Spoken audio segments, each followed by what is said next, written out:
असे की कोणतं तणनाशक कधी वापरायचं याचे सुद्धा काही नॉर्म्स आहेत. नॉर्म्स म्हणण्यापेक्षा म्हणजे त्याची एक पद्धत आहे की जसं की आता हे बाह्य फवारणी तेव्हा दोन कापसाच्या मध्ये जेव्हा वापरायचं आहे त्यावेळेस राऊंडअप वगैरे वापरा. त्याच्यानंतर पॅराक्वॅट वगैरे जे आहे फक्त जर तण असेल म्हणजे आपण म्हणतो धुरी वगैरे म्हणतो तर त्याच्यामध्ये पॅराक्वॅट वगैरे वापरलं जातं. त्याच्यानंतर पेंडिमिथालिन जे असतं तर ते जेव्हा तण नेमकं सुरुवात व्हायला लागतं, मोठं तण झाल्यावरती काही काम येत नाही, त्यामुळे पेंडिमिथालिन 30% जेव्हा तणाची सुरुवात होणार असते तर तेव्हा वापरलं जातं. तर अशा प्रकारे आपण हे 110 ml ह्या 16 लिटरच्या पंपामध्ये आपण टाकलेलं आहे. त्याच्यासोबत थोड्याफार प्रमाणात थोडं म्हणजे एक 2 चम्मच किंवा मूठभर म्हणा तर आपल्याला टाकायचं आहे युरिया, जेणेकरून पॅराक्वॅट 24% म्हणजे 24% आहे. तर ते फक्त जर तण असेल म्हणजे बाजूला जर मुख्य पीक वगैरे नसेल तर त्यावेळेस पॅराक्वॅट 24% म्हणजे 24% ते वापरलं जातं. म्हणजे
नमस्कार शेतकरी बांधवांनो, नाळ मातीशी या यूट्यूब चॅनलवर आपलं सर्वांचं हार्दिक स्वागत.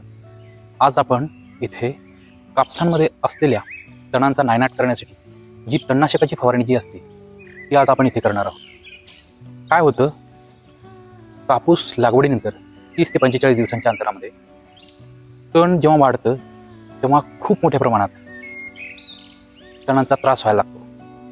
कापसाच्या लागवडीनंतर 15 ते 30 दिवसांमध्ये बऱ्या प्रमाणात तण वाढलेलं असतं. त्याच्यामध्ये कणा, घोटा, हरळी आपण ज्याला म्हणतो, दुसरं दुबळी, मकरा अशा प्रकारचे तण जेव्हा वाढलेले असतात तेव्हा ते तणांचा जो नायनाट करायचा असतो तो आपल्याला लवकर करावा लागतो. कारण नाही तर काय होतं, कापसाला मिळणारं अन्नद्रव्य आणि पाणी ते ओरबाडून खातात किंवा ओरबाडून घेतात. त्यामुळे होतं काय की डायरेक्टली तुमच्या उत्पादनावर त्याचा प्रभाव पडायला लागतो. उत्पादन कमी होतं, ज्या प्रमाणात बोंडे वगैरे लागायला पाहिजे त्या प्रमाणात लागत नाही. म्हणून त्याचा योग्यपणे इलाज केला पाहिजे. तर आज आपण इथे ग्लायफोसेट 41% SL हे त्याचं नाव सध्या राऊंडअप वगैरे आहे. हे 1 लिटरमध्ये, अर्ध्या लिटरमध्ये आणि 5 लिटरमध्ये भेटतं. तर हे वापरण्याचं कारण असं आहे की बाह्य फवारणीसाठी म्हणजे कसं की आता कापूस म्हणजे मुख्य पीक कापूस आहे, त्याच्यामध्ये जिथं तण वगैरे आहे तर तणावर प्रभावकारी म्हणून वापरलं जातं. याचं टाकण्याचं प्रमाण ओरिजिनली पाहता कंपनी सांगते की 200 ते 250 ml 10 लिटरच्या पंपासाठी. पण ॲक्च्युली आपण आपल्या मार्फत याच्यावर जाऊ नये, म्हणजे कापसावर मुख्य पिकावर वगैरे जाऊ नये, आपण हे 100 ते 110 जास्तीत जास्त 150 ml पर्यंत आपण टाकतो. याच्यासोबत काही लोक युरिया वगैरे वापरतात. युरिया वापरण्याचा फायदा हा आहे की थोडंसं म्हणजे 1-2 चम्मच वगैरे म्हणा. युरिया वापरण्याचा फायदा हा असतो की जर युरिया याच्यासोबत जर टाकला तर ज्या तणावर आपण फवारतो तर ते तण जे हिरवी पाणी वगैरे असतात ते चांगल्या प्रकारे शोषण वगैरे करतात. दुसरी गोष्ट हा म्हणजे युरियामुळे होतं काय की चिकटपणा असल्यामुळे ते धरून ठेवतं. त्याच्यामध्ये नायट्रोजन असल्यामुळे सर्वात चांगली गोष्ट ही आहे की जे हिरवी पानं असतात म्हणजे ते तणाचे वगैरे तर ते जास्त शोषून घेण्याचं काम करतात. म्हणून जेव्हा आपण राऊंडअप म्हणजे ग्लायफोसेट 41% SL जेव्हा वापरतो आपण त्याच्यासोबत थोड्याफार प्रमाणात युरिया वगैरे वापरावा किंवा आम्ही वापरतो. हे झालं बाह्य फवारणीसाठी. काही वेळेस जेव्हा तणाची म्हणजे सुरुवात असते तर त्यावेळेस पेंडिमिथॅलिन वापरलं जातं. 30% असतं EC पेंडिमिथॅलिन, जे तणाच्या सुरुवातीला जेव्हा तण वर यायला लागतं तेव्हा टाकलं जातं. त्याच्यानंतर पॅराक्वॅट 24% म्हणजे 24% आहे. तर ते फक्त जर तण असेल म्हणजे बाजूला जर मुख्य पीक वगैरे नसेल तर त्यावेळेस पॅराक्वॅट 24% म्हणजे 24% ते वापरलं जातं. म्हणजे असे की कोणतं तणनाशक कधी वापरायचं याचे सुद्धा काही नॉर्म्स आहेत. नॉर्म्स म्हणण्यापेक्षा म्हणजे त्याची एक पद्धत आहे की जसं की आता हे बाह्य फवारणी जेव्हा दोन कापसाच्या मध्ये जेव्हा वापरायचं आहे त्यावेळेस राऊंडअप वगैरे वापरा. त्याच्यानंतर पॅराक्वॅट वगैरे जे आहे फक्त जर तण असेल म्हणजे आपण म्हणतो धुरी वगैरे म्हणा तर त्याच्यामध्ये पॅराक्वॅट वगैरे वापरलं जातं. त्याच्यानंतर पेंडिमिथालिन जे असतं तर ते जेव्हा तण नेमकं सुरुवात व्हायला लागतं, मोठं तण झाल्यावरती काही काम येत नाही.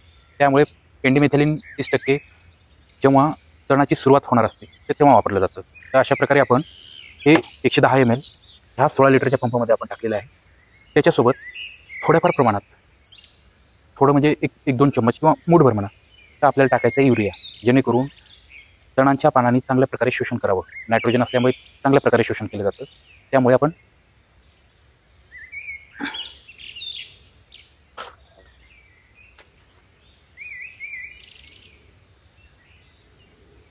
हे एवढ्या प्रमाणात मी इथे युरिया वगैरे वापरत आहे.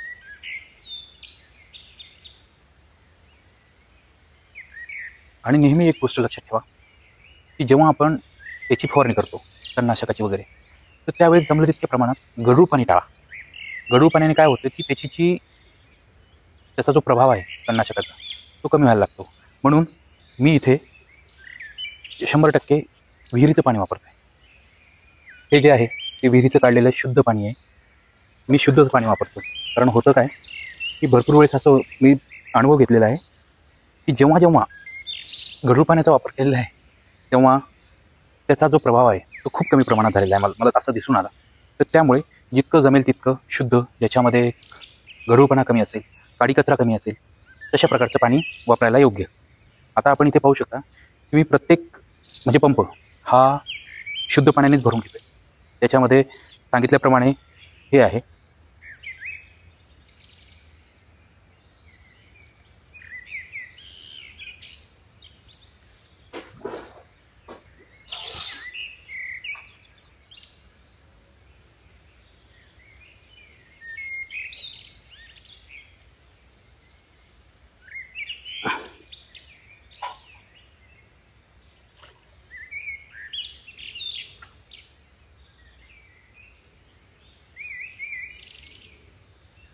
इथे आपला पंप पूर्णपणे भरलेला आहे. आता आपण इथे झाकण वगैरे लावून घेणार आहोत.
आपल्याला इथे या 2 कापसाच्या मध्ये असलेल्या तणावर फवारणी करायची आहे.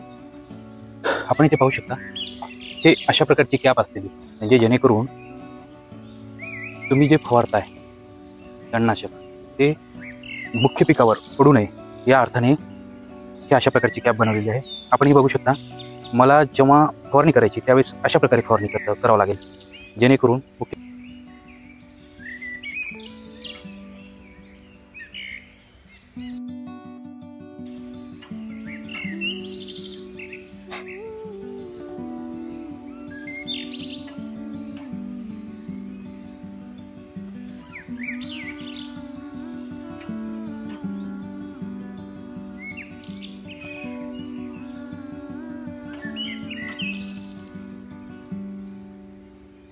एक गोष्ट नेहमी लक्षात ठेवा, जेव्हा आपण फवारणी वगैरे करतो तेव्हा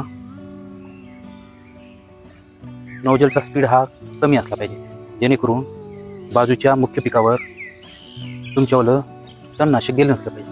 म्हणून नेहमी बाजूचे म्हणजे झाडे जरी असतील, म्हणजे तण जरी तुमच्या कापसाच्या शेजारी जरी असेल तरी जमलं तर ते सोडून द्या. नाही तर होईल काय की तण मारण्याच्या विचारामध्ये आपलं कापूस जाऊ नये. म्हणून नेहमी जेव्हा आपण तणावर मारतो तेव्हा स्पीड कमी ठेवा.